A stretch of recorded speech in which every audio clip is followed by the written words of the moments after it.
Feito. Vou contar para você um pouco das minhas experiências com a ayahuasca, tá? Não ria. Bom, a primeira vez que eu tive contato com a ayahuasca, eu acredito que foi há uns 3 anos atrás, por volta de 2019, 2020, algo assim, né?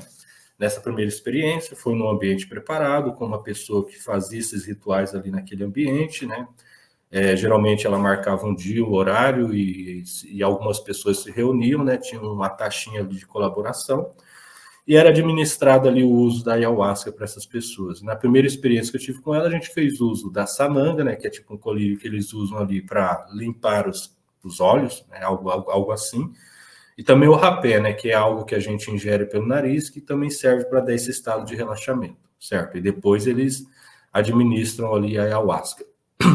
Na primeira dose de ayahuasca, ela veio com uma dose um pouco mais tranquila, né? Um ayahuasca que tem as concentrações, né? 2 por 1, 3 por 1, 5 por 1, 7 por 1, algo assim, né? Acho que a primeira que ela usou, né, na primeira vez, deve ter sido uma mais fraquinha, né? Essa primeira mais fraquinha foi dando aquele relaxamento, foi dando aquele sono, né? A ayahuasca geralmente dá um certo desconforto estomacal, né? Você sente algo assim meio estranho no corpo, né?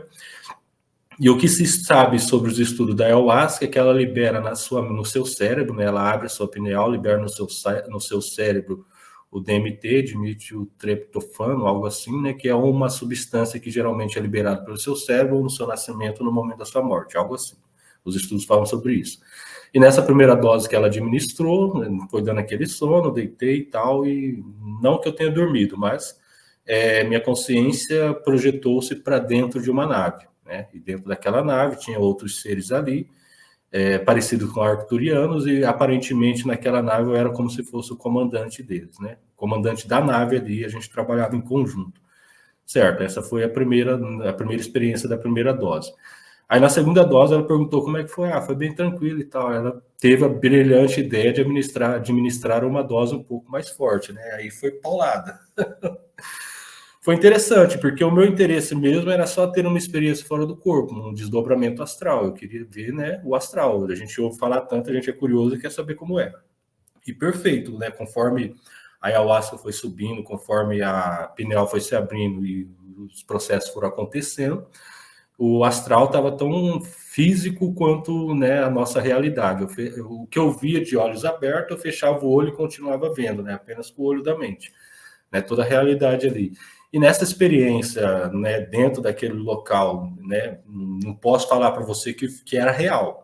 Não posso falar se era uma construção da minha mente, mas conforme ia tocando as músicas dos rituais ali, cada música relacionada talvez a um tipo de entidade, né? Na primeira música ela tocava, né? Eu conseguia ver lá no canto da sala, assim, né, sentado numa cadeira, como se estivesse protegendo o ambiente, um ser ao qual a gente identifica como caboclo pena branca, né?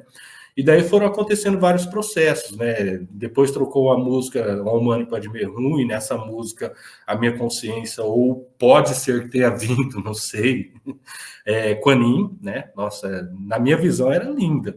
Era um ser assim, né? Podemos dizer mais ou menos 2 metros de altura, com aquela luz emanando roxa.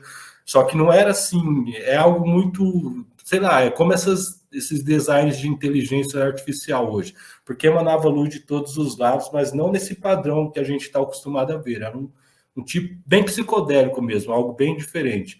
Nessa experiência também veio Arcanjo Miguel, né?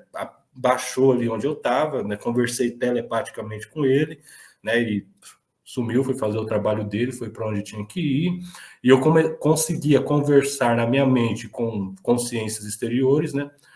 Conseguia ouvir as vozes de todas as pessoas conversando ao mesmo tempo, porque abre todos os canais. Você ouve sons que você não ouve, você sente tudo como se fosse em tempo real, um barulho que é imperceptível para você em estado normal. Na ayahuasca, aquele barulho fica estrondoso e foi bem interessante, mas teve uma parte também que foi bem relaxante, que parecia que eu estava incorporando, mas eu não estava incorporando um ser, assim como geralmente o pessoal dos centros incorpora, né?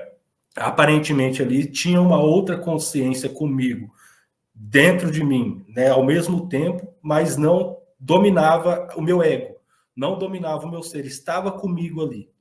Estava comigo ali presente, fazendo parte de mim, me dando um estado de relaxamento, um estado de tranquilidade, uma paz enorme, né?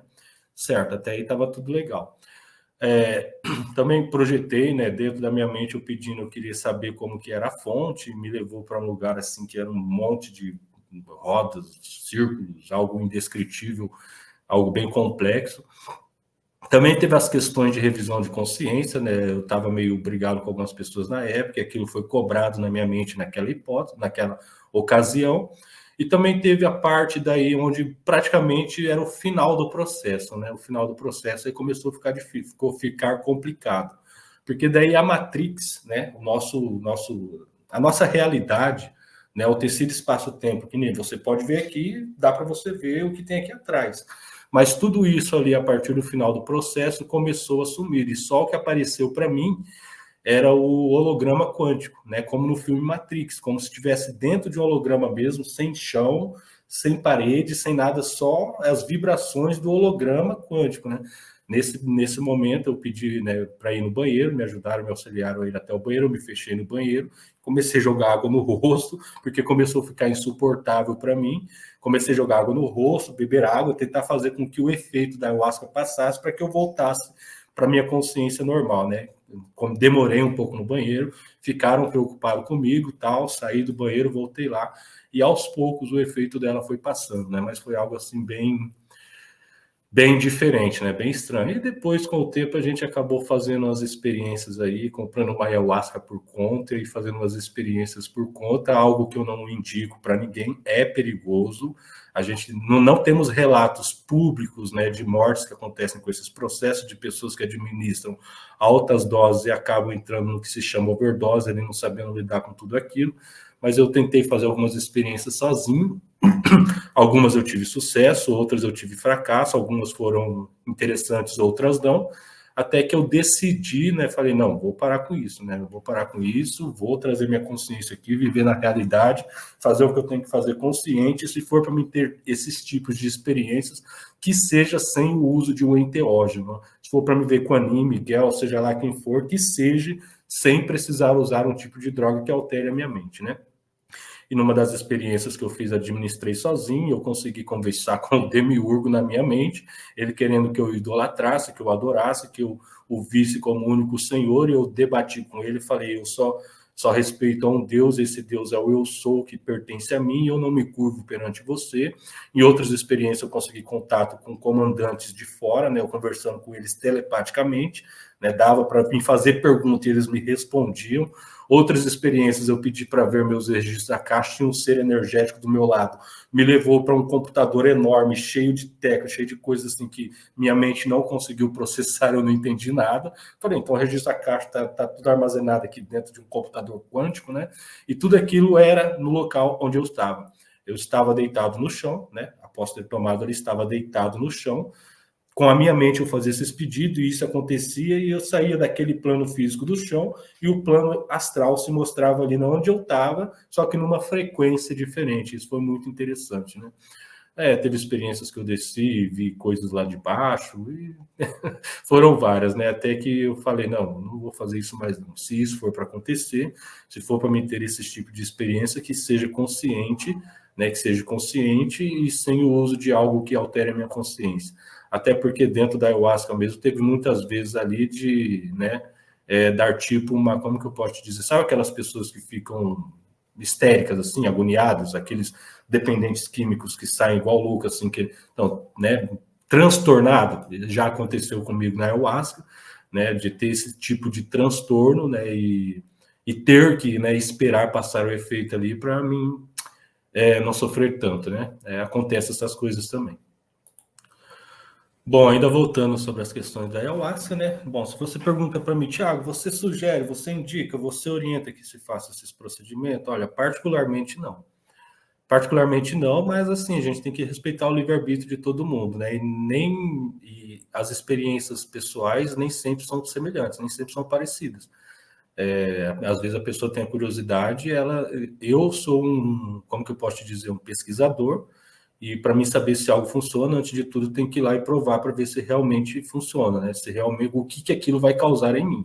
Eu já tive minhas experiências, para mim foi o suficiente, mas cabe a cada um julgar por si mesmo, né?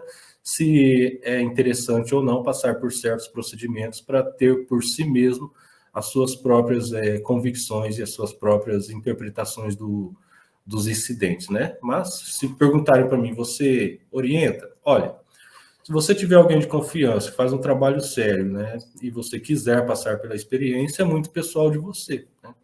Mas, particularmente, vá preparado, né? Vá preparado porque é bem profundo, né? Bem profundo, mas levando em consideração. Se for passar por um processo como esse, não faça a besteira que eu fiz de querer administrar sozinho, procure um local adequado com pessoas capacitadas para isso e que tenham como que eu posso te dizer, uma bagagem ali, gente que está sempre nativa e que realmente tenha, né? Porque para se administrar ayahuasca, a pessoa tem todo um processo, né? Agora eu sou um xamã, vou dar ayahuasca para o povo beber, não funciona assim. Tem todo um processo, né? Umas iniciações, uns conhecimentos que a pessoa precisa ter para poder fazer esses tipos de rituais, né?